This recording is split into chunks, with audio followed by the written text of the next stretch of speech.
Shelach. The great sin of the deserts, the sin of the scouts. 10 out of 12 of them refused to conquer the land of Israel, even to attempt to conquer the land of Israel. They were frightened. But what caused their fear? Remember, this generation, this was the second year after the Exodus. This generation had witnessed all of the miracles in Egypt.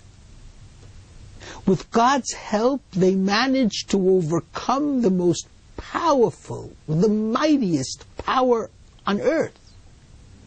The power of Egypt. The power of the pharaohs. The power of the pyramids. Now they're afraid of the desert tribes, of the Canaanites. What happened to them? Why their great refusal and great sin? And I'd like to define that sin, because the sin is very critical. The Jewish people have a mission. And our mission is to teach compassionate righteousness and moral justice to the world. This is what, in effect, God said when He chose Abraham. He chose him, He loved him, because Abraham represented tzedakah u'mishpat, compassionate righteousness and moral justice. And kivachan nivrechu kol mishpachot ha'adamah, through you, Abraham, and your descendants shall be blessed all the families of the earth. But in order to reach the families of the earth, you need a nation state. You have to express compassionate righteousness and moral justice within the culture of your land, within the economics of your land, within the sociology of your land. You have to show the world what ethical warfare is all about. You have to show the world how to treat the minorities. You have to show the world how to treat the poor through the corner of the field, through tithes. Not giving them handouts, but giving them pieces of land to work. And so we required a land in order to express our mission.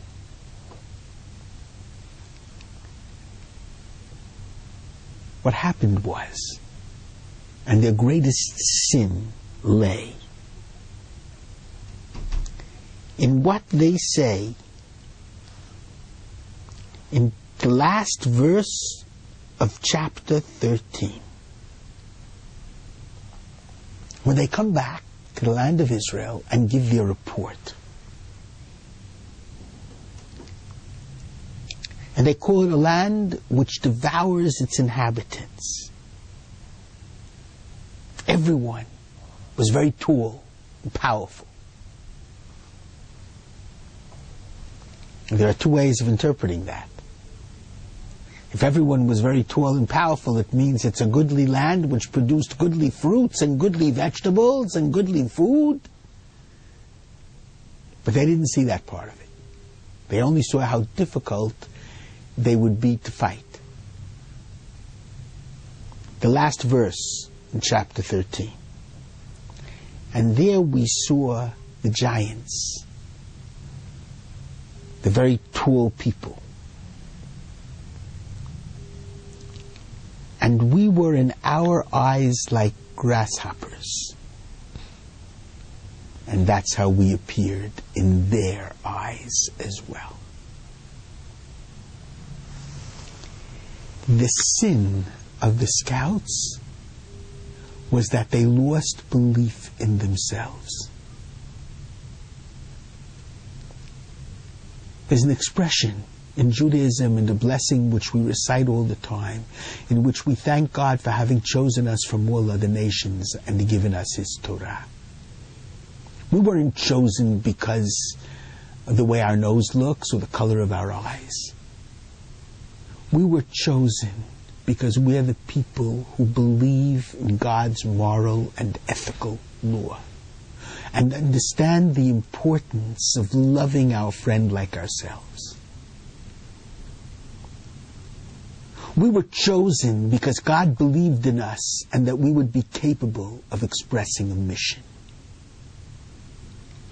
that will redeem the world through morality. But it's critical that we believe in ourselves. Not that we believe ourselves to be superior because of our DNA, but we believe ourselves to be superior because of the moral laws that we accept and by which we live. And the sin of the scouts was that they stopped believing in themselves and in their mission. We became, in our eyes, like grasshoppers. And that's how we were in their eyes. People will look at you the way you look at yourselves. I believe to a great extent this is the tragedy of Israel today. There are many so-called Israeli leaders who no longer accept the justice of our claim to our land, who no longer believe in themselves and in the Jewish mission. That was the tragedy of the desert generation. That was the sin of the scouts. And how important it is to believe in ourselves again and to believe in our mission again. Because then we will truly be invincible as we follow God. Shabbat Shalom.